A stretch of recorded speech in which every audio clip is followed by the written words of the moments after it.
He said that he had been trying to make phone calls and nobody answered the phone. So they didn't go to the best option right away. He went to the person to answer the phone, so bear with me. There is going to be one thing that stays the same for this Sunday, and y'all will still be staring at a bald head up here. So that's the only thing that's probably going to stay the same. So at 8 o'clock last night when he called me, I thought, I don't have any time to prepare. I don't have nothing to get together that late. But I thought, well, I'll give my testimony. And every one of us should be able to give a testimony and shouldn't have to write much down because it's about you. So I'm 58 and a half years old, a minute per year. Maybe not. Maybe we won't go that long. I'll try to condense things. So let's start off in the beginning. I was born December 29th, 1966 in Crystal Falls, Michigan. My parents are Gloria Cram and George Michaud. Our family, if I really wanted to go into it, it would probably be a whole nother explanation. But I had one half brother who's passed away. I have 3 full sisters and 2 half sisters. When I was in the hospital, when my mom gave birth to me, she was trying to think of a name. And back then, she had picked out only girls' names. She was so sure she was going to have a girl that she had only picked out girls' names. So back then, of course, they used to stay in the hospital for a while. And it was on about the second day that she was there, and the nurse came in and says, hey, you got to pick a name here. And she was holding me at the time, and she looked down. She says, well, he looks like a cute little guy. And that's really how I got my name. It is Guy. And then, of course, it was hours later, they were still saying, hey, you got to pick out a middle name. And as the story goes, she was sitting there in a hospital bed, and she was looking at the TV, and a tobacco commercial came on. And back then, it was Eric the Red, or an actor playing that, and he said, Eric is here. And that's how I got my middle name, because she had no idea what she was gonna name me. So fast forward, I grew up. My dad, he wasn't a godly man at all. My mom, kind of a whole different scenario. She was a Jehovah's Witness, and she had it in her mind, said she was going to raise us as Jehovah's Witnesses, which of course, as you guys probably have some idea, was a way different life, right? We grew up without, Christmas morning. We grew up without celebrating birthdays and Easter Sunday and that kind of stuff. She was a good mother, don't get me wrong. And anybody that ever met her would say that she was the most kind, caring person that you'd ever meet. But that kind of sets the tone of how we grew up. As a young boy, I loved sports.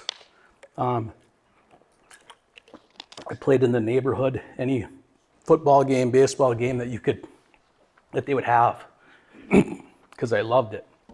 And again, being that she was a Jehovah's Witness, she did not permit me to play sports, organized sports. And that was hard on me. So around about 7th grade or so, my mom and dad got a divorce. That was tough. It was tough on the whole family. A few years later, I'm in high school, and I still had the desire to play sports. So I moved out of her house and with my dad, and he let me play high school sports. I loved it, absolutely excelled at it, and it was just something that I had craved for a long time. Graduated from high school, started working construction. Being that I had just graduated from high school and got into the winter months, construction kind of faded away for the winter. I was unemployed, living with my grandma, and a Navy recruiter called me. And I had gotten several calls from him before. I don't even know how he found me, because I was living at my grandmother's house, but he had a list of the times that he had called and kind of some of the things that I said, like, I can't swim, and just hung up on him and just kind of kept ignoring him. And so finally he called, of course, and I was unemployed, and I'm thinking, well, this might not be a bad thing. There's employment, back in the 80s when I was growing up there, it was a lot tougher to get a job. Most of the time they would ask you, what experience do you have? Well, as a young kid, you didn't have no experience. So I thought, well, if I go in the military, I can gain some work experience, and maybe it's a good thing. So I went into boot camp and got out of boot camp, was going to my school, and my school was a hospital corpsman. And I had picked that field because at the time I thought, well, anything medical, you're going to have opportunities for a job down the road. So I was in between my boot camp and my school, and they gave us a long weekend, and I was stationed at Great Lakes, so it was close, so I got to come home. And when I got home, I was out with a few buddies and that kind of stuff, and I ran into a good friend of mine, and he said, hey, the girl that you were dating before you went in to the military, she's pregnant. And I said, oh, really? I said, whose is it? And he said, well, the word is it's yours. So I'm home on my long weekend. I go to visit this girl, and sure enough, she is pregnant, and she said it is mine. So here I am, 19 years old, and got a baby coming. So fast forward down the line a little bit. She has a baby, a beautiful baby girl. Cherished my daughter, and we started dating again. And I think it was December of '87, we got married. And in March or February of '87, I get orders that I'm going to be in Guam for 2 years. So they came with. We went over there, and as you can imagine, being the way we got together and being so young, both of us, she was younger than me, didn't last long. By October of '88, we were divorced, and her and the baby were headed back to here, and I was still over there. In March of '90, got out of the military, came back here, was working some jobs, and I was working at Grady Foundry, and I was working second shift, and I absolutely hated it. And a buddy of mine that I was in the military with, he said, hey, we got some job opportunities down here in Gurnee, Illinois. Why don't you move down with us? So I did. I moved down there and worked down there and that kind of stuff, and I absolutely hated the city. I remember driving home from the job that I was working, and I had to go about 5 miles, and it took about a half an hour. And I said, what the heck am I doing here? So the girl that I was dating at the time, I told her, I said, hey, I'm moving back home. And she said, not without me. So she came with. And in 1993, we were married. In 1994, we had our first son. And he's 31 now. So in 1994, we were married. In 1997, now as you can see, as I'm talking here, just keep in mind, I've not said anything about God, because he wasn't in my life. In 1997, quite a few things happened. One, me and my wife, we hung out at the bars a lot. And it was ski tournament weekend. I was at a local bar, and there was a guy that was, kind of trying to feel her up and that kind of stuff. Well, there was a fight. As you can imagine, it didn't end well for both of us. Found out later that he had to go to the hospital, and about 2 weeks later, I went to jail for the night. And then, of course, there's a trial, right? And charges. The charges were assault and battery with intent to commit great bodily harm less than murder. When that's said out loud to you, and it's a felony, it gets your attention. And of course, I was scared. But as the trial went through, they offered a plea bargain, and I got charged with assault and battery, which was a 90-day misdemeanor. Of course, I took it.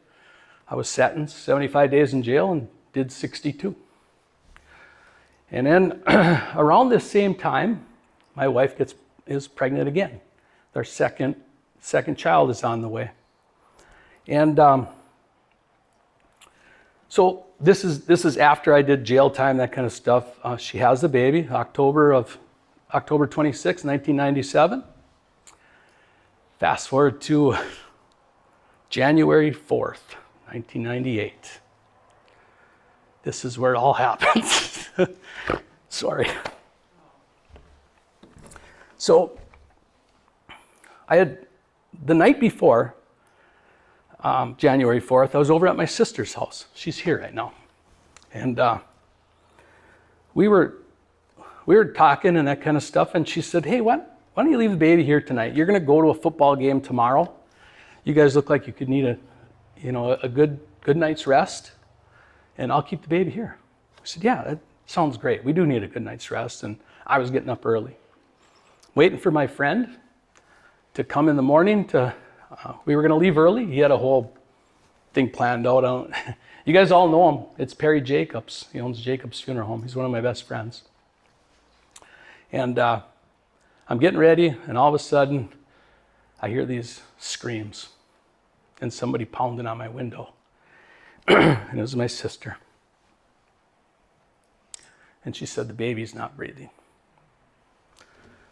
I ran out of the house. I didn't have no shoes on. It's winter. I ran down there, grabbed the baby. I was a corpsman, started doing CPR. I knew right away it wasn't going to work. It was too late, but it's your child. So I did CPR until the ambulance got there, and it was it. He was dead. It was sudden infant death syndrome. So I always tell everybody that right there is the moment in time where God took a sledgehammer, hit me over the head, and dropped me to my knees. That was the one thing that really got my attention. So, the funeral's coming up, and actually, I don't know the actual events, but my aunt that's here, Mary Ann, I don't know if she called me or she called my wife at the time and said, Pastor Jim would do the funeral. And we both agreed, yeah, it sounds great. We didn't have no plan. So Pastor did the funeral. And then afterwards, he came and said, hey, I'd like to meet with you guys again. So he came in the house, he sat down, and we were on the couch. I remember it vividly. And he said, after talking for a while, he said, would you guys like to attend church? And I was sitting away from him. My wife was next to me, and then it was him. And I'm thinking, no, I don't want to go to church. That was my first thought. I was like, no, I don't want to go to church. And it really surprised me, but she said, yes, I want to go. And I was like, okay, well, if she wants to go, I'll support her. I'll go with. And of course, that was when we had the old church down there in Norway. But so we went to church, and we went. I felt the Holy Spirit come over me. I could just remember it. I felt like, you know what, this is where I need to be.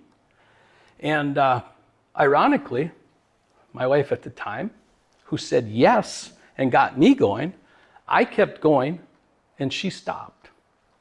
She stopped and started going to the bars.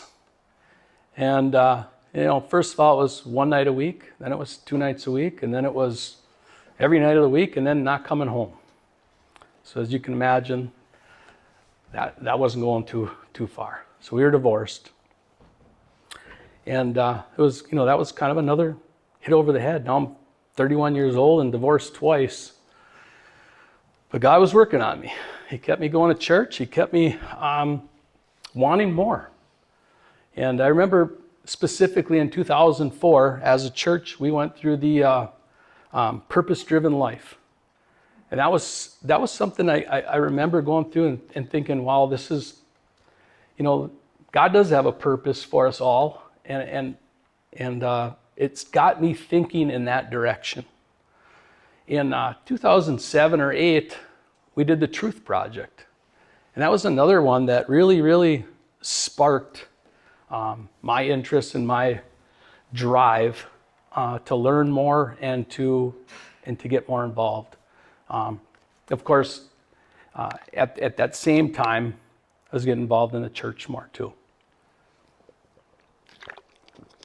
And then in 2014, another one that's, that I can say had a dramatic impact on my life is I did a cursil. And for a lot of you may not know what a cursil is. There is some here that I think went through it, but it's just a Spanish word that means short course. I should back up a little bit, because in 2000, I met my wife, my current wife. And you're probably thinking, well, that was the start of everything going great. It really wasn't. We dated for a couple of years, and maybe I should say this, maybe I shouldn't, but Lori had a drinking problem. And it was something that I didn't want in my life, so we broke up. And we were broke up for, I don't know what it was, 6 months or so. And I got a call from her friend, her best friend. And she said, I just want to tell you, Lori quit drinking. And she wasn't telling me because she was happy for her. I think she was calling me to tell me that she's kind of went off the deep end, and that she was kind of losing her friend to party with. And I said, she quit drinking. I said, really? I said, that was the only thing that I didn't like between us. So I called her back up, and it was in 2003, and we got back together. We were married in 2004. And then the happy ever after starts there for the marriage part anyway. I'm so happy I have the love of my life. But back to cursil. It's just a Spanish word that means short course. And it's a short course in basically Christianity and discipleship. And it's something that I took to, and it changed my life again for the better. Every year since that time, in 2015, 16, 17, 18, and 19, I actually served on that team to then help teach this to other men. In 2018, it's what's called a co-rector, which is like the second in command type thing. And in 19, I was the rector. And in 19, God put us in North Carolina. So as you can imagine, trying to be the one that was supposed to be running this and be in North Carolina, it was a challenge, but I made it to every meeting. I made it to the cursil, and it went great. 2020, of course, COVID struck, right? We were supposed to have the cursil again, and it's been shut down ever since.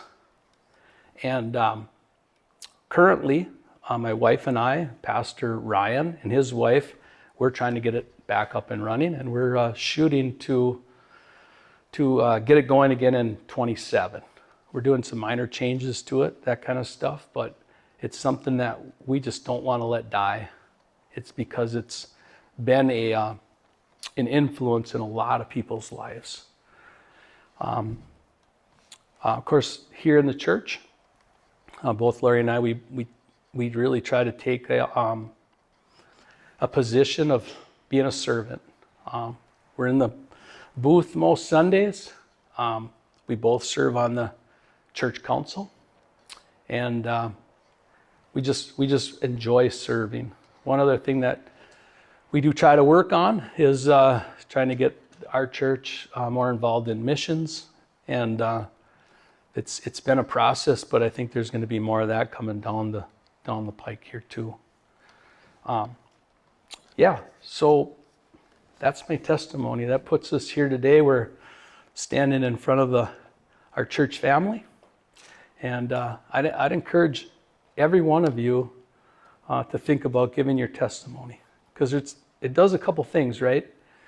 As a church family here, we get to know each other better. I'm sure there's a lot of people here that didn't hear the things that I talked about today, but yet we come here every Sunday.